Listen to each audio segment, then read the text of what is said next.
Well, so far, the only bit of hope that's come out of this Davos conference this year is from the Icelandic president, who's standing alongside me, Olafur Ragnar Grimsson.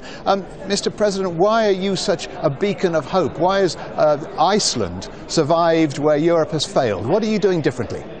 I think it surprises a lot of people that 4 years ago we were exhibit number one of a failed financial system. But now we are back on recovery with economic growth and very little unemployment. And I think the primary reason is that we were wise enough to realize this was also a fundamental social and political crisis. But above all, we didn't follow the traditional prevailing orthodoxies of the Western world in the last 30 years. We introduced currency controls, we let the banks fail, we provided support for the poor, we didn't introduce austerity measures of the scale you're seeing here in Europe. And the end result, 4 years later, is that Iceland is enjoying progress and recovery very different from the other European countries that suffered from the financial crisis. But with your policy of letting the banks fail, would that have worked for the rest of Europe? I think so, because as I'm often asked people, why do they consider the banks to be the holy churches of the modern economy? Why are private banks, not like airlines and telecommunication companies, allowed to go bankrupt if they have been conducted in an irresponsible way? The theory that you have to bail out banks is a theory about bankers enjoying for their own profit the success and then letting ordinary people bear the failure through taxes and austerity. And people in enlightened democracies are not going to accept that in the long run. Bonjour, ici Peter Moore pour The Plot 9/11. Avez-vous entendu parler de l'Islande récemment? Non? Pourquoi? Ben, si quelqu'un croit qu'il n'y a pas de censure actuellement, qui nous disent pourquoi on a tout su au sujet de ce qui se passe en Égypte, en Syrie et en Libye, et pourquoi les journaux n'ont absolument rien dit sur ce qui se passe en Islande, eh bien, écoutez bien ceci. En Islande, le peuple a fait démissionner un gouvernement au complet. Les principales banques ont été nationalisées et il a été décidé de ne pas payer la dette contractée par ces dernières auprès des banques de Grande-Bretagne et de Hollande, dette générée par leur mauvaise politique financière. Une assemblée populaire vient d'être créée pour réécrire la Constitution, et tout cela pacifiquement. Toute une révolution contre le pouvoir qui a conduit à cette crise.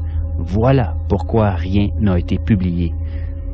Depuis plusieurs mois, puis même on pourrait dire depuis 2 ans, là, on n'a pas vu grand-chose.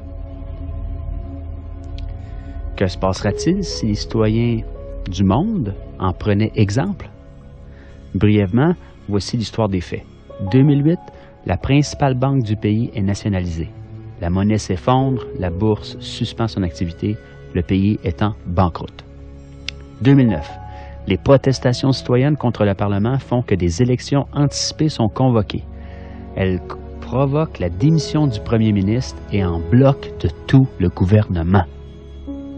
La situation économique désastreuse du pays persiste. Par le biais d'une loi, il est proposé à la Grande-Bretagne et à la Hollande le remboursement de la dette par les paiements de 3 500 millions d'euros. Un montant qui doit être payé mensuellement par toutes les familles islandaises là, pendant les 15 prochaines années, à un taux d'intérêt de 5 %. 2010, le peuple descend à nouveau dans la rue et demande que la loi soit soumise à référendum. En janvier 2010, le président refuse de ratifier cette loi et annonce qu'il y aura une consultation populaire. En mars, le référendum a lieu et le non au paiement de la dette remporte 93 % des voix. Pendant ce temps, le gouvernement a entamé une investigation pour régler juridiquement la responsabilité de la crise.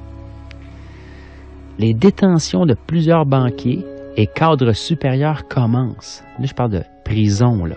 Oui, on n'est pas tous des mauviettes. Il y a des gens qui se tiennent, il y a des gens avec des colonnes vertébrales sur la terre, là. On n'en parle pas des médias, bien sûr, mais ça existe. Interpol lance une enquête et tous les banquiers impliqués quittent le pays. C'est comme des rats qui quittent le navire, là. Dans ce contexte de crise, une assemblée est élue pour rédiger une nouvelle constitution qui reprend les leçons apprises de la crise et qui se substitue à l'actuelle, qui est une copie, dans le fond, de la constitution danoise. Pour ce faire, on a recours directement au peuple souverain. On est les 25 citoyens sans filiation politique parmi les 522 qui se sont présentés aux candidatures. Pour cela, il faut être majeur et recueillir le soutien de 30 personnes. Assez simple.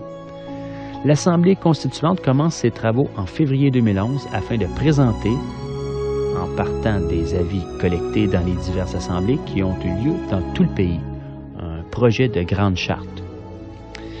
Elle doit être approuvée par l'actuel Parlement ainsi que par celui qui sera constitué après les prochaines élections législatives.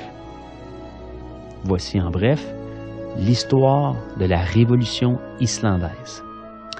Démission en bloc de tout un gouvernement, nationalisation de la banque, référendum pour que le peuple puisse se prononcer sur des décisions économiques fondamentales, emprisonnement des responsables de la crise, réécriture de la Constitution par les citoyens. Nous a-t-on parlé de ça dans les médias européens, canadiens, américains, japonais, dans le monde, partout? Est-ce que les médias de masse ont même touché au sujet?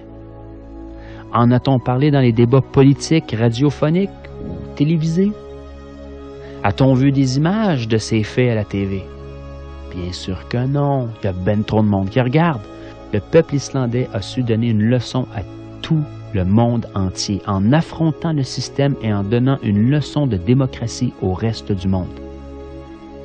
Mes sources, c'est la liste Parti de gauche 84 par Forum civique européen.